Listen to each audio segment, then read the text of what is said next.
Assalamualaikum warahmatullahi wabarakatuh. Salam tani, semoga sehat dan sukses selalu. Alhamdulillah pada kesempatan kali ini kita bisa bertemu lagi dengan Mapan Channel. Itu channel yang membahas tentang pertanian kopi. Ya, pada kesempatan kali ini kita akan berbagi informasi ataupun ilmu ya tentang yaitu keberhasilan dalam bertani kopi. Jadi kita akan berbagi sedikit ilmu atau informasi dari saya, yaitu versi saya tentang bagaimana sih kita akan bongkar bersama-sama, yaitu rahasia tentang berhasil atau tidaknya kita dalam bertani kopi, yaitu tentunya dari 0% sampai nanti keberhasilan dalam pemanenan atau produktivitas. Yang pertama langsung saja mulai dari sebelum penanaman ya. Kita lihat kalau ini di depan saya itu ada bibit kopi yang baru kita tanam, ini sekitar akhir penghujan musim lalu ya ini. Jadi kurang lebih ini saya tanam 6 bulan. Dari pemilihan bibit tentunya kita harus memilih bibit yang subur ataupun berkualitas. Ya, kriterianya kurang lebihnya yaitu ini, dia kelihatan gendut dari batangnya, jadi ini kelihatan besar. Nah, juga dari daunnya juga kelihatan ini hijau, jadi percabangannya juga kelihatan, jadi dia memenuhi kriteria kesuburan. Adapun tingginya kurang lebih 80, yaitu 70 sampai 80 cm lah. Jadi ini standar untuk bibit itu yang boleh kita tanam kurang lebihnya itu. Dari perakarannya pun juga tentunya banyak akar, serabutnya terlebih. Jadi setelah kita tanam nantinya akan berkembang dengan bagus. Yang selanjutnya yaitu media tanam. Jadi media tanam kalau di sini yang dimaksud itu lahan. Jadi sebelum kita melakukan penanaman itu tentunya harus persiapan lahan terlebih dahulu. Mulai dari pengolahan tanah dengan pencangkulan, dengan pembuatan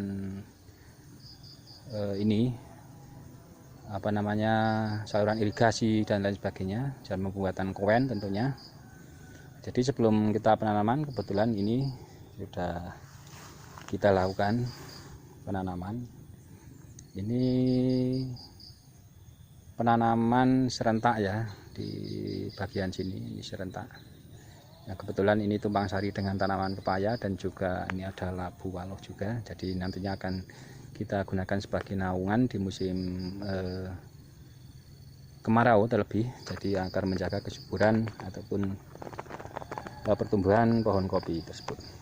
Jadi ini untuk pembuatan kowen, kebetulan ini enggak ada contohnya, yaitu sekedar informasi saja. Pembuatan kowen sebelum penanaman ataupun lubang tanam maksud saya itu kurang lebih ukuran 50 x 50 dengan kedalaman kurang lebih 40 sampai 60.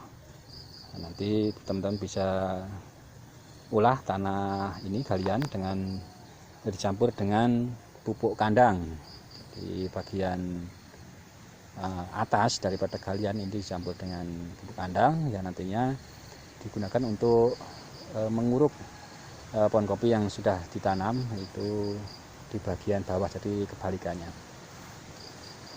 Yang selanjutnya setelah penanaman, yaitu yang menjadi poin pokok dalam keberhasilan bertani kopi, yaitu sebenarnya ada 3 poin pokok, yaitu perawatan. Yang pertama yaitu penyambungan, yang kedua pemangkasan, dan yang ketiga pemupukan ya.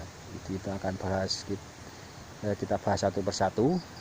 Nah, sebelumnya saya ucapkan terima kasih pada teman-teman yang sudah menonton dan subscribe sehingga mengikuti info terbaru dari channel saya dan membantu berkembangnya channel saya.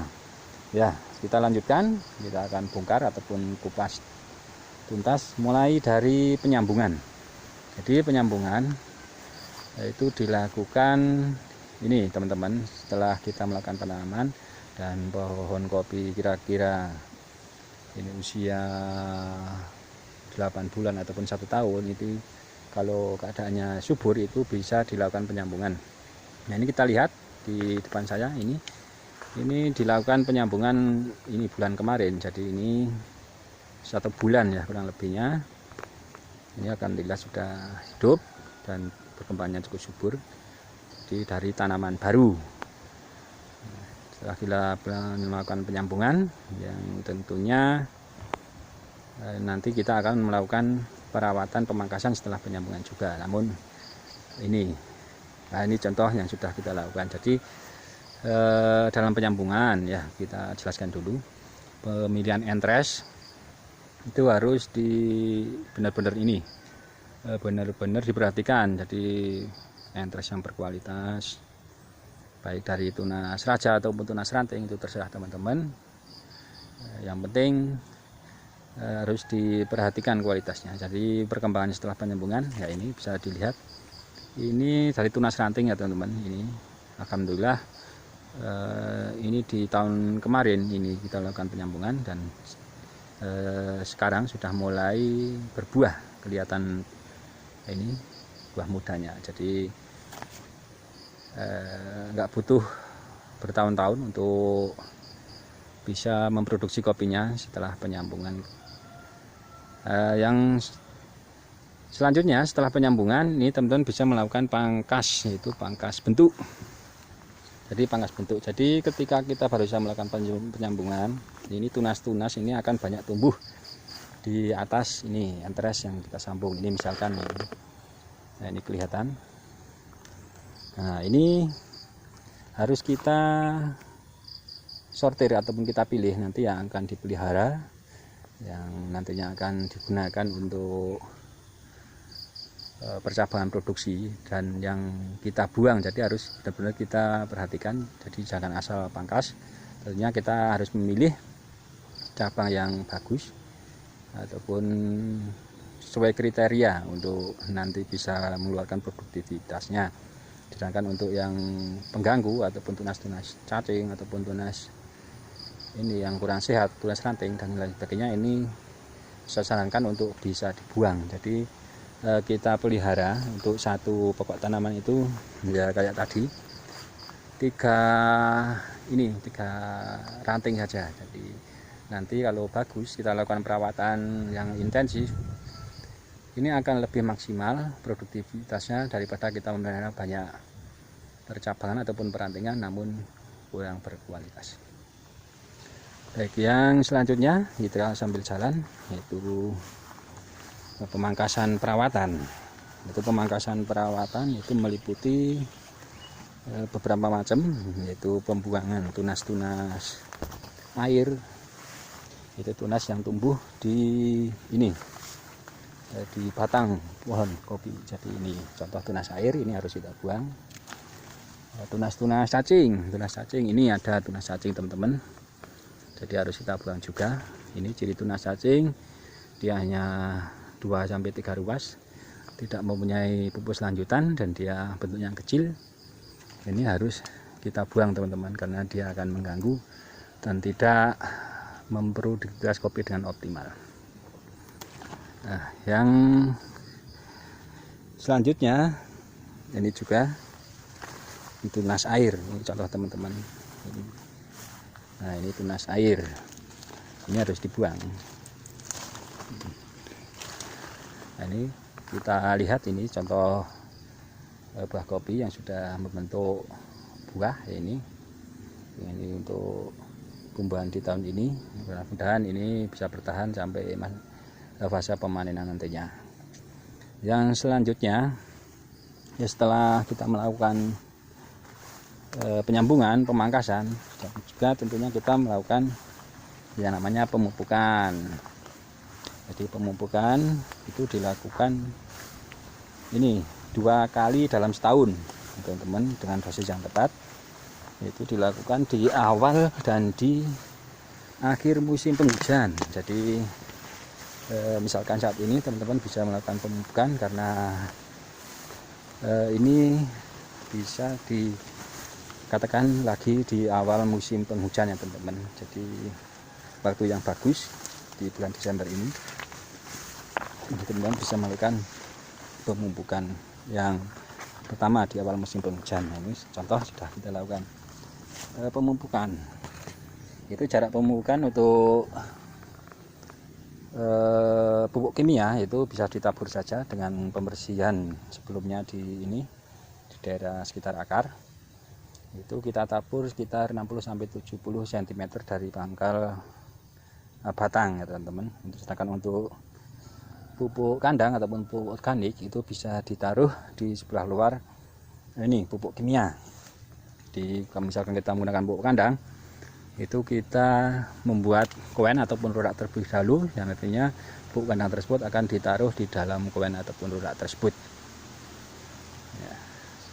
Selanjutnya yaitu perawatan tambahan, yaitu penyemprotan atau pembasmian hama.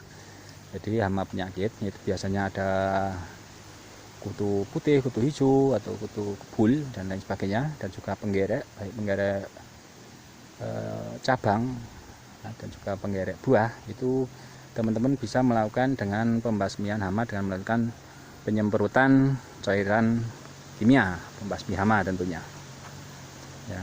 Jadi kurang lebihnya itu untuk keberhasilan dalam bertani kopi yaitu meliputi hal-hal tersebut. Jadi sebelum perawatan yaitu penanaman dengan pemilihan bibit yang unggul dan berkualitas, setelah itu melakukan penyambungan dan melakukan pemangkasan perawatan dan juga pemupukan ya. Ini Tuan Tugusari teman-teman, ini ada ini.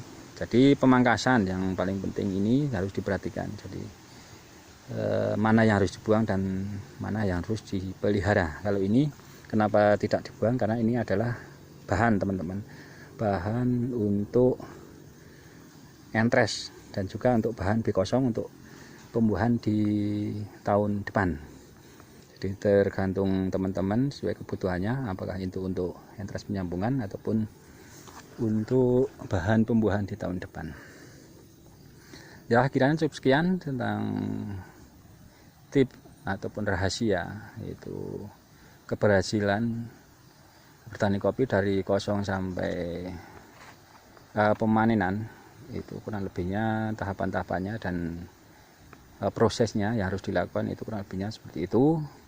Mudah-mudahan bermanfaat. Bagi teman-teman yang belum jelas bisa tanya-tanya di kolom komentar.